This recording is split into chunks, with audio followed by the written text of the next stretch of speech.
New overnight, Aurora City Council passed Mayor Mike Kaufman's camping ban proposal, but it's not official just yet. The council voted to add an amendment which focuses on how they'll go about storing people's belongings after campsites are cleared out, pushing back the final vote now by 2 weeks. If finalized, it would ban camping on public and private property in Aurora. It would also require 3 days notice before a camp is swept or shut down. The number of people experiencing homelessness in the Denver metro area has gone up during the pandemic. A new report found a significant increase in first-time shelter stays. 9 News reporter Kelly Rinke takes a look at the reasons behind that and the group making changes to try and help. Most beds at this 24/7 shelter in Denver are full as more people look for a warm place to sleep. We have individuals that can't afford the housing, and we have individuals that lost jobs through the pandemic. And so just a combination of issues have increased our numbers. Tracy Brooks is with the Denver Rescue Mission. The pandemic pushed her organization to add 200 beds to meet demand. And after 2 years, the need isn't going away. We saw 300 more people in February this year that were new to homelessness than we did last year. So our hope is that if people are experiencing homelessness, that they're coming inside, because we want to connect them to housing.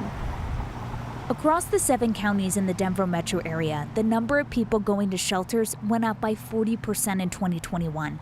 That's according to a report by the Metro Denver Homeless Initiative. The report also found a 99% jump in newly homeless staying at the shelter. It's about people being unable to afford housing in our region, being unable to sustain housing in our region. And so really what we need to be able to do is create a full response or a continuum of resources. Jamie Reif is the executive director of the group. It found the affordability of housing plummeted in the metro area compared statewide. Which, as we know, as we look at rental prices and the cost of real estate, we know this is a huge issue and it just keeps rising. That issue is found at this nearly full shelter, as the Denver Rescue Mission works to help hundreds who need a more permanent place to stay. So we can start working on their documents and connecting them to services to help them move beyond this point in time in their lives. The Denver Rescue Mission says it now has case management workers at their shelters. They connect people with employment services and help them find long-term housing. The group believes it's working because it has housed more people in the last 6 months than it has year over year. On Monday, the city of Boulder launched an emergency alert system to reach more cell phones. It's a federal system called iPause, and it sends out Amber Alert style messages that reach all cell phones in a certain area. iPause uses different technology than a call or text message, so if the cell network is overwhelmed, it has a better chance of reaching you. It's not an opt-in system like the one Boulder County has relied on. Instead of reaching only landlines and people who've signed up, iPause will reach all cell phones in a certain area. Boulder County got access to this program back in 2019. The county's emergency management director told us the pandemic, other disasters prevented them from finishing setting it up. So during the Marshall Fire, they relied on the opt-in system. Many fire survivors told us they never got a message to evacuate. The city of Boulder is ready to use the new system now. The county told us that it'll be ready for the rest of the county next month. Again, more than 2.5 years after they got access to it. 10 weeks after the fire, the burn area hasn't changed much. Most homeowners still have big piles of debris on their properties. That was one of the top complaints when Congressman Joe Neguse met with survivors yesterday. Cleanup of individual properties hasn't started yet while Boulder County gets its contract signed and deals with a lawsuit. The 2 things you asked for are eminently reasonable requests, right? Urgency and certainty. And certainly what I can promise you is we, in our office, has that same sense of urgency, and I think I speak for my colleagues, the commissioners and the mayors and others, and the governor as well, that they have that same sense of urgency. The certainty has been harder to come by, right? And this is it's been such an uncertain process from start to finish. Homeowners tried to ask Boulder County commissioners about the lawsuit over how they picked the debris removal contractor. The commissioners say they were advised not to discuss it. The man behind the lawsuit, former FEMA Director Michael Brown, shared a statement Monday saying the county is to blame for cleanup delays. He said he would stop pushing for a new contractor. Some insurance companies are changing how they're handling claims from Marshall Fire survivors. Now, many survivors are underinsured and facing problems with the process. Colorado's Division of Insurance says most of the 65 companies that covered homes in the burn area agreed to make changes to make things a little simpler for those families. The Division of Insurance asked companies to pay 60% of people's coverage for the contents of their home without making families put together a list of everything they lost. The state says all companies agreed to pay at least 50%. Some already plan to reimburse beyond that. Some people with homes still standing have struggled to get cleaning work covered. The Division of Insurance says all companies have agreed to repairs, cleaning, or replacement of smoke-damaged items. And these changes will only apply to Marshall Fire survivors, not anyone impacted by past or future fires. The Division of Insurance wants anyone struggling with their insurance to reach out.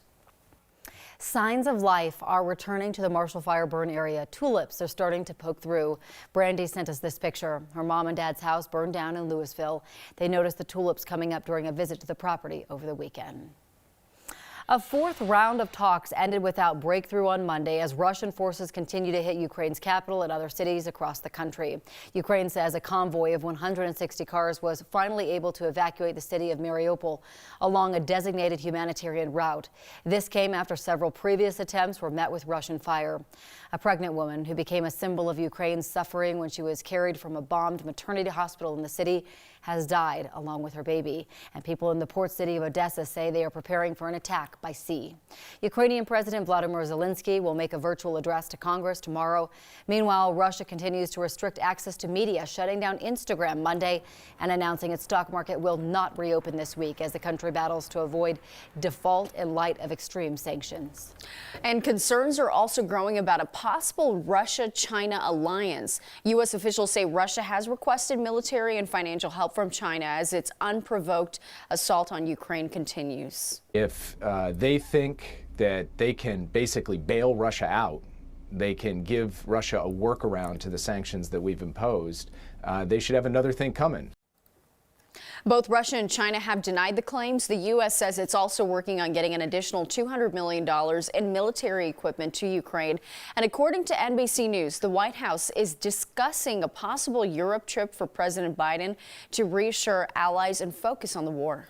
Right now, there aren't many options for Ukrainians trying to come to the U.S. The Biden administration is considering speeding up the resettlement process for refugees with family already here in the U.S.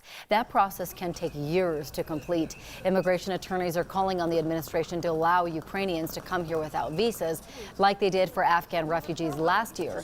Some lawmakers are pushing for the Biden administration to loosen up the rules around tourist visas.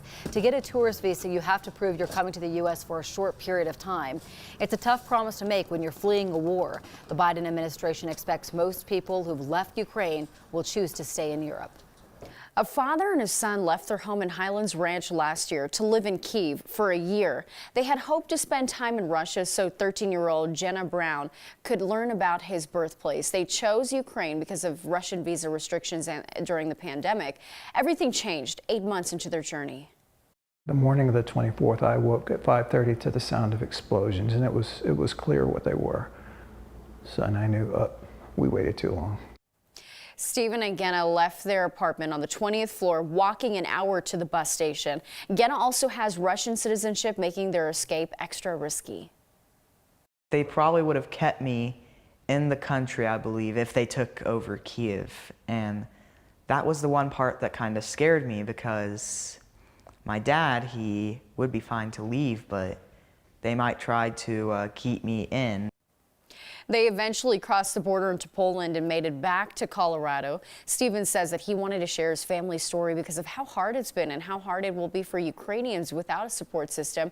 You can see our full conversation on the next YouTube page. Very scary for them. Colorado is sending more than 1,000 ballistic helmets and nearly 840 sets of body armor to Ukraine. The donations came from several local law enforcement agencies a week after the governor's office first announced the program. Materials will only collected from official agencies to ensure safety and quality. The state says it will work with partners to ship the armor overseas, but did not give an exact date.